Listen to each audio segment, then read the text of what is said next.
On what? nǹkan tá à ń pè ní ìgbàgbọ́. Faith, Bàbá ní ìgbàgbọ́. tell your neighbor, is very simple. Ẹ sọ pé ìgbàgbọ́ nǹkan ráńpẹ́ ni. Faith is what? Ìgbàgbọ́ nǹkan ráńpẹ́ ni. We know it's the evidence of the things we hope for, abi? Àmọ́ ẹ̀pọ̀ ní ìdánilójú ohun tí a retí ìjẹ́rìí ẹni tí a kò rí. That's a bit difficult. Bàbá ní pé ilé ìtẹ̀ tún wá le díẹ̀. But I want to make it a bit simple. Ṣùgbọ́n àwọn fẹ́ sọ fún wa ní ráńpẹ́. If you buy a house Tí èèyàn bá ra ilé or a piece of land, tàbí èèyàn bá ra ilẹ̀, what are you given as deed for the house? kí ni a ó fún yín gẹ́gẹ́ bí ẹ̀bùn fún àbí èsì fún What is ilé it? náà?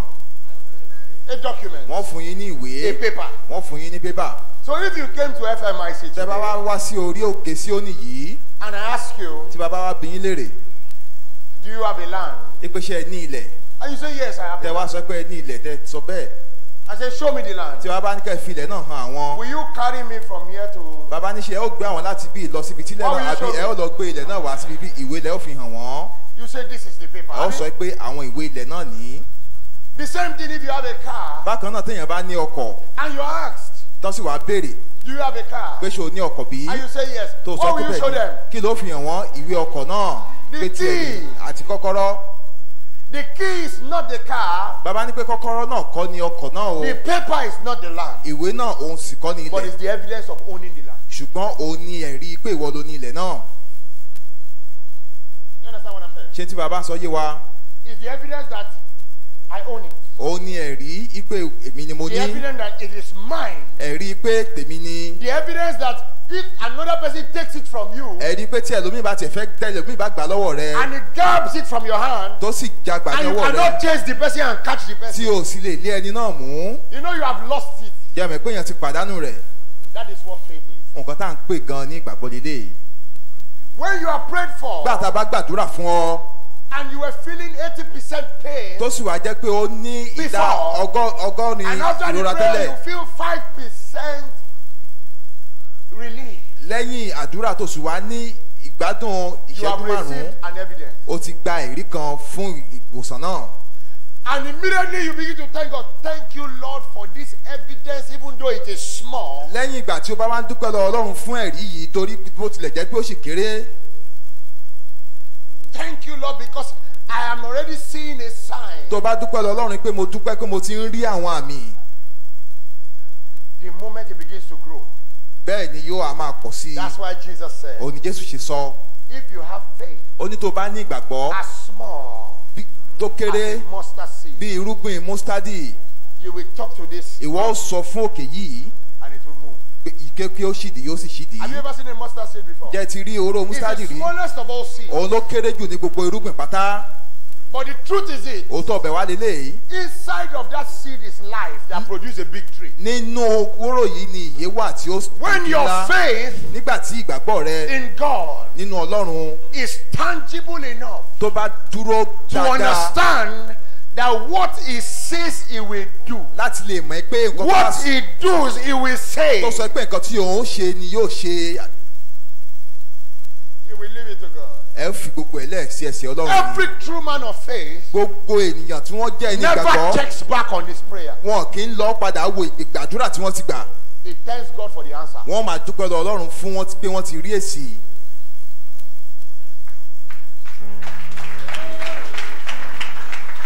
Tell your neighbor, every true man of faith Ẹ sọ pé gbogbo ẹni tó jẹ́ ẹni ìgbàgbọ́ never checks back kì í lọ padà on his prayer. lọ wo àdúrà tó ti gbà. He thanks God Yóò máa dúpẹ́ lọ́wọ́ Ọlọ́run for the answer. torí pé ó ti rí èsì. I want you to say it one more time. Every true man of faith Ẹni gbogbo ẹni tó jẹ́ ẹni ìgbàgbọ́ never checks back kì í lọ padà wò on his prayer. kì í lọ padà wo àdúrà He rẹ̀. thanks God Yóò máa dúpẹ́ lọ́wọ́ Ọlọ́run for the answer. fún àwọn èsì. Jesus was walking on the road. Jésù ń rìn lọ ní ojú ọ̀nà. He was hungry. Ó sì ebi sì ń pa á. The hunger was so much Ebi náà pọ̀ tó bẹ́ẹ̀ gẹ́ that he expected mango when there was not a mango tó seed. wá ń retí èso mángòrò nígbà tí ìṣe àkókò mángòrò. You know, if I say fig, you might not understand fig. Bàbá ní tí àwọn bá Because in sọ Africa, ọ̀pọ̀tọ́ we ó don't lè máa have fig. ní We have ìlú wa mango. nígi ọ̀pọ̀tọ́ ṣùgbọ́n a ní mángòrò. He was expecting mango in December. Ó wá ń retí èso mángòrò ní oṣù kejìlá. Is there mango in December? ṣé mángòrò máa ń wà ní oṣù kejìlá bí? And the Bible says he got angry at the mango tree bẹ́ẹ̀ ni ìjọba jẹ́ kó wáyé pé inú bí sí igi náà for not providing mango láì ṣe pé ó fi èso rẹ̀ hàn when it was not the season for mango. nígbà tí ìṣe àkókò fún èso náà And the fún igi Bible náà. says he cursed the tree. bẹ́ẹ̀ ni ìwà jẹ́ kó wáyé pé ó fi igi And he náà said to the tree, rèé ó wá sọ fún un. No one will ever eat fruit. ó ní kò sí ẹnìkankan tí ó jẹ èso ní orí rẹ̀ mọ́ And he left it. ó sì wá filẹ̀ lọ He walked away. ó rìn ó bá tiẹ̀ lọ. Abi? He didn't look back. Kò The padà. next day, ọjọ́ kejì they were passing. wọ́n wá ń gba But ibẹ̀ because kọjá he trusted so much in the words of his mouth, torí pé ó gbàgbọ́ tó bẹ́ẹ̀ gẹ́ nínú àwọn ọ̀rọ̀ he ẹnu did rẹ̀ not look at the tree. Kò It wo- was his disciple that was watching the kò tree. wo igi náà àwọn ọmọ ẹ̀yìn rẹ̀ náà ń wo igi náà They were looking at Baba caused this tree. wọ́n wọ̀ pé bàbá fi igi yìí ré lánàá Is it truly caused? ṣé lóòótọ́ la fi ré bí? He said, hey, this tree has wọ́n died. wá pe àkíyèsí rẹ̀ sí igi tẹ́ fi ré lánàá igi náà má ti kú Jesus, this tree has died. Jésù igi yìí má ti kú And just look at them. and Jésù wá laugh. wò wọ́n ó sì rẹ́rìn-ín He said, have faith. ó ní ẹ ní ìgbàgbọ́ In who? nínú Ọlọ́run In who? nínú Ọlọ́run. When your faith becomes a substance, nígbà tí ìgbàgbọ́ rẹ tí ó bá di nǹkan when your faith becomes alive, tí ìgbàgbọ́ rẹ tí ó bá di àyè you don't look back on your prayer. ò ní wo àwọn àdúrà tó ti gbà ò ní padà lọ máa tú That's wò. one thing about me. bàbá ní pé ara nǹkan tí àwọn máa ń ṣe lélẹ́yìí If I pray for you about something táwọn bá ti gbàdúrà fún ọ lórí nǹkan kan and you come next to tell me something different, tó bá tún wá padà wá sọ fún àwọn nǹkan míì tó yàtọ̀ I will ignore bàbá ní pé àwọn ò ní ṣe bí ẹ pé àwọn gbọ́ because I know torí pé àwọn mọ̀ the word I speak, ọ̀rọ̀ tí àwọn sọ o their spirit and life. ẹ̀mí ni wọ́n ìrèsì ni wọ́n pẹ̀lú. I trust in my God. bàbá ní àwọn gbàgbọ́ dájú nínú Ọlọ́run I've seen àwọn the devil act. àwọn ti rí àwọn Sátánì tó ń I've ṣiṣẹ́ seen the devil shake. wọ́n sì ti rí tí ó mì I've seen it shake things. wọ́n ti rí tí ó mì àwọn nǹkan bàbá ń sọ òótọ́ ọ̀rọ̀ fún wa I am telling you. wọ́n ń sọ òótọ́ ọ̀rọ̀ 2 fún wa weeks ago. bàbá ní ọ̀sẹ̀ méjì Or sẹ́yìn last week, ní àbí ọ̀sẹ̀ tó lọ I was supposed to go somewhere, but I came to church and I stayed in church. bàbá ní pé ó yẹ káwọn lọ síbì kan ṣùgbọ́n àwọn lọ wọ́n wá sílé ìjọsìn And as we're sitting down with my disciples, bàbá ní báwọn ṣe jókòó pẹ̀lú àwọn ọmọ ẹ̀yìn people just started shouting àwọn èèyàn wá bẹ̀rẹ̀ sí ní pariwo on the road. ní ojú ọ̀nà Hey. And smoke was coming and dust. bàbá ní pé eruku ó ṣàta pé eruku All my jáde disciples ran outside bàbá ní gbogbo àwọn ọmọ ẹ̀yìn wọn wá jáde síta to see what was going on. láti lọ wo nǹkan tó ń ṣẹlẹ̀ I sat down. bàbá ní pé àwọn jókòó síbi táwọn wà A car had lost its brake bàbá ní pé ìjánu ọkọ̀ kan ó sọnù and had broken through into the compound ó sì wá ti já wọnú ọgbà wá and rammed the compound from outside, láti ìta from the side, not from the front. kì í ṣe láti inú ilé o láti ìta ló ti wá But I sat bàbá ní pé àwọn jókòó because I know I am here. torí pé àwọn ọmọ ìpá àwọn wà níbí yìí Listen to me. What is faith? bàbá ní kí là ń pè ní ìgbàgbọ́ Faith is understanding who you carry. ìgbàgbọ́ ni òye kí òye ẹni tó gbèrú kó yé ọ Faith is understanding what is moving on the ó inside ní of kó o you. mọ nǹkan tó ń A gbé man who nínú knows rẹ what is on the inside of him does not shake any ẹni tó bá shaking. mọ nǹkan tó ń gbénu rẹ kì í kàn ṣe kì í lọ sọ́tún So lọ when they sósì came back to me bàbá nígbà tó padà wá bá àwọn and he said there was an accident, àwọn á ní pé ìjàmbá kan ló ṣẹlẹ̀ I sat down in here bàbá ní pé àwọn jókòó and I stood up pàtó wáyá wọn wá dìde and I just smiled and I went there. bàbá ní pé àwọn rẹ́rìn àwọn sì lọ sí The car ibẹ̀ was a write-off. bàbá ní pé ọkọ̀ náà ó ti rún The glass, the front glass had broken, the airbag had come out. bàbá ní pé gíláàsì rẹ̀ ó ti But the fọ́ woman and the child ṣùgbọ́n arábìnrin tó wa ọkọ̀ náà àti ọmọ that were rẹ̀ sitting inside the tí wọ́n car, jókòó sínú ọkọ̀ náà they were unscratched. nǹkan kan ò ṣe wọ́n My car was standing at the side where the car crushed. Baba Some ní of pé- you know it. Some of you that stay in this area. bàbá ní pé ọkọ̀ àwọn My ẹni tó car was there. bàbá ní ọkọ̀ àwọn wà The nínú car stopped ọkọ̀ náà sì 2 wá dúró inches to my car. ní ìwọ̀n íǹtì méjì sí ibi tí ọkọ̀ àwọn wà So I said 2 inches. kẹ́nìkan sọ pé ìwọ̀n íǹtì méjì It just stopped like this. My car was not scratched. bàbá ní pé kò nǹkan kan ò sí sí Listen to ọkọ̀ me. àwọn bàbá ní ká gbọ́ àwọn What lọ was about to happen was some people wanted to talk. bàbá ní pé nǹkan tí ó fẹ́ ṣẹlẹ̀ ni pé àwọn kan fẹ́ sọ̀rọ̀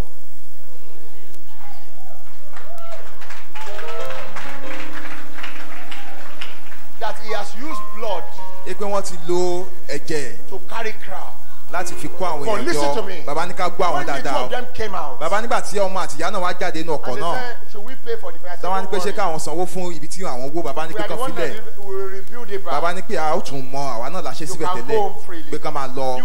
The woman that was in the accident was saying, thank you, sir. Arábìnrin They tó wà were nínú ọkọ̀ náà, unstrapped. gbogbo wọn The child was just shaking, was just afraid. ọmọ rẹ̀ No ẹ̀rí kan bá strap. wọn And ní àpá that car kankan. was a write-off. Ọkọ̀ náà sì Listen ti to me. rún. Bàbá ní ká gbọ́ àwọn dáadáa.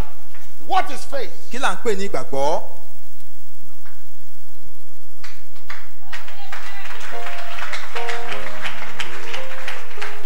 In the realm of the spirit, Bàbá ní nínú ẹ̀mí lọ́hùn. there's no psychology. Bàbá ní pé kò sí pé bóyá èrò àbí ọgbọ́n orí, Nothing. kò sí kankan. There's a law of motion. Bàbá ní pé òfin wà tí ó máa ń jẹ́ kí He nǹkan says rìn o. everything will stay at its uniform position Ó ní pé gbogbo until it's displaced. nǹkan pátá ni ó dúró síbi By tábí tó bá wà àfi tá a An bá fi opposite kankan tì í. reaction. There must be a reaction for an action. Bàbá ní pé nǹkan kan gbọ́dọ̀ ṣẹlẹ̀ kí nǹkan kan tó lè Nothing wáyé. happens for nothing. Nǹkan kan ìkànnì ṣe déédéé ṣẹlẹ̀ lásán. I've seen. Listen to me. Bàbá ní ká gbọ́ àwọn. You cannot be doing what I'm doing. Bàbá ní ò lè máa ṣe nǹkan tí àwọn ń ṣe yìí. That's why I always look at some people. Òun ni bàbá ṣe máa ń wo àwọn kan. There are some people that are very funny. Àwọn kan wà tó yẹ pé ọ̀rọ̀ wọn rí bákan. Because you knew GF Adetibore as a boy, Torí pé o mọ bàbá nígbà tí bàbá ò tí ì tó báyìí. as a baby.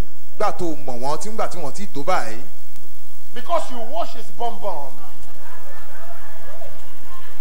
When he stool upon his diaper, does not mean that today there's a difference. Kò túmọ̀ sí pé òní kò sí ìyàtọ̀.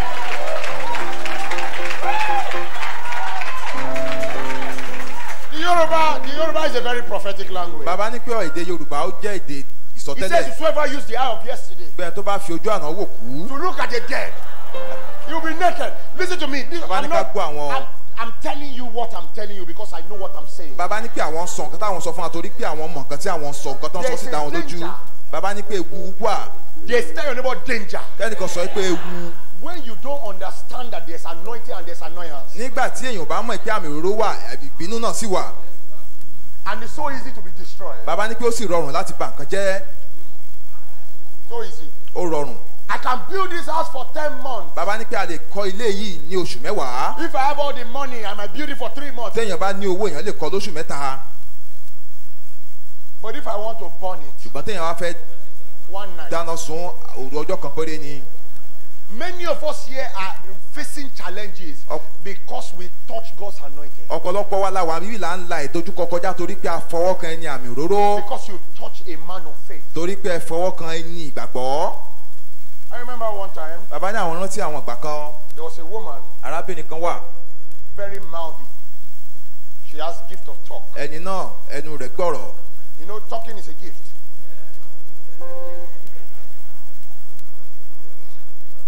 So she used the talking gift very well. I liked her. I like people that can express themselves. Bàbá ní pé àwọn fẹ́ràn tó bá lè sọ tinú wọn.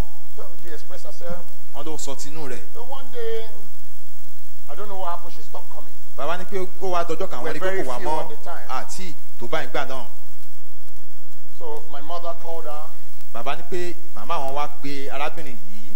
and spoke to her. Why do you not come again? Wọ́n sì wá gbọ́n pé kí ló dé She tí said wọ́n wá because mọ́. prophet always says Wọ́n á ní pé torí bàbá wo ni máa sọ wípé he doesn't need our money. pé àwọn ò nílò owó wa. The question is how much money does she have? Bàbá ní pé ìbéèrè bẹ̀ ni pé owó mélòó gan ló ń gan lára ní. She said many things and I kept quiet. Bàbá ní pé ó sọ ọ̀pọ̀lọpọ̀ nǹkan àwọn sì dákẹ́. Amazingly, I had the talk that she talked. Bàbá ní fún ìyàlẹ́nu àwọn pé àwọn gbọ́ àwọn nǹkan tí ó sọ lóríṣiríṣi. I smiled. Bàbá ní àwọn sì rẹ́rìn-ín. 2 months later, Oṣù méjì lẹ́yìn ìgbà náà, the breast started paining her. ìgbà àyà rẹ̀ bẹ̀rẹ̀ sí ní ro. That same 2 months, Bàbá ní àárín oṣù méjì yìí, he went to be with Emeka. ẹlẹ́ran tú. There was also a man, Bàbá ní arákùnrin kan náà wà bẹ́ẹ̀. like a father to me. Bàbá ní pé bíi bàbá ló jẹ́ sáwọn. Listen to me. Bàbá ní ká gbọ́ àwọn dáadáa When o. you face a man of faith, forget title. Bàbá ní pé téèyàn bá dojúkọ ẹni gbàgbọ́ ká tiẹ̀ gbàgbé bóyá ipò What kan. I'm teaching us today is faith, Bàbá ní pé nǹkan but tí I'm bàbá. also teaching us a very simple principle. The Bible says honor all men. Ìbéèrè jẹ́ kó yọ pé ká bọ̀wọ̀ fún You gbogbo don't know who is ènìyàn. your mate. Torí A o witch mọ̀- that is 5-year-old can destroy your life. Àjẹ́ tó jẹ́ ọmọ ọdún márùn-ún lè báyé rẹ̀ jẹ́. They used to confess here very Wọ́n máa well. ń jẹ́wọ́ dáadáa níbi bíi. They will talk. Your mate You can beat your maid in the morning, in the midnight, he will beat you. o lè lu ọmọ ọ̀dọ̀ rẹ ní àárọ̀ kó sì di òru kó náà kó máa fi ọ ní pápẹ́. You will carry stone ó gbé òkúta ó gbé ọlọ́rù. on the air. In the morning, you say my body is paining. tó bá wá jí ó sọ pé ṣé o lagi nígbà tó sùn ní gbogbo ara ló ń ru ọ́. That don't you know? Listen to me. There are some things we don't understand that can destroy. bàbá ní àwọn kan wà tó yẹ pé àmọ̀ tí ó sì lè bá yéèyàn jẹ́. You understand what I'm saying? ṣé tí bàbá ń sọ yé wa The dáadáa. man arákùnrin náà felt like a father to me. bàbá ní pé bí bàbá ló jẹ́ sí There àwọn. was an issue. bàbá ní pé nǹkan kan wá ṣẹlẹ̀. And some people are managing shaman. bàbá sì ní àwọn nílé Ìjẹ̀ṣà làwọn. Ìjẹ̀ṣà people have one thing. bàbá ní pé àwọn ìlú Even though àwọn I'm English, bàbá bó tilẹ̀ jẹ́ pé I like English. I don't speak Yoruba fluently. àwọn fẹ́ràn Gẹ̀ẹ́sì. I'm very English. bàbá ní pé àwọn But fẹ́ràn that thing is Gẹ̀ẹ́sì there. ṣùgbọ́n ẹ̀jẹ̀ náà sì wà ń bibẹ̀. They say Ìjẹ̀ṣà is Àṣàjẹmásè. wọ́n láwọn Ìjẹ̀ṣà aṣàjẹmáṣẹ ni When wọ́n. they are witch, they will tell you we are witch. tó bá jàjẹ́ wọ́n sọ fún ẹ pé àwọn làwọn pa ọ́. Oh. There are Ìjẹ̀ṣà people here. That's the way. Very blank. Very, very blank. bàbá ní wọ́n fi dúdú pe funfun fún yàn. So I tested him. bàbá wa tẹ àtẹ̀jíṣẹ́ sí ẹni náà. I said, I know you are like a daddy to me. wọ́n láwọn mọ̀ pé bí bàbá lẹ jẹ́ sí mi o. But if you touch me, ṣùgbọ́n tẹ́ ẹ bá tọ́ mi if pẹ́rẹ́ you fight me, tẹ́ ẹ bá sì bá mi jà you will die. ikú lẹ fi ń ṣeré o. So he went to report me to my parents. bàbá ní wọ́n á tún wá lọ fẹjọ́ àwọn sùn àwọn òbí àwọn. He said, imagine. wọ́n wá ní pé ẹ tiẹ̀ máa rò ó gan. Gbemiga. That name said it was not big in his mouth. bàbá ní orúkọ yìí gan tiẹ̀ orúkọ náà tóbi jẹnu wọn lọ.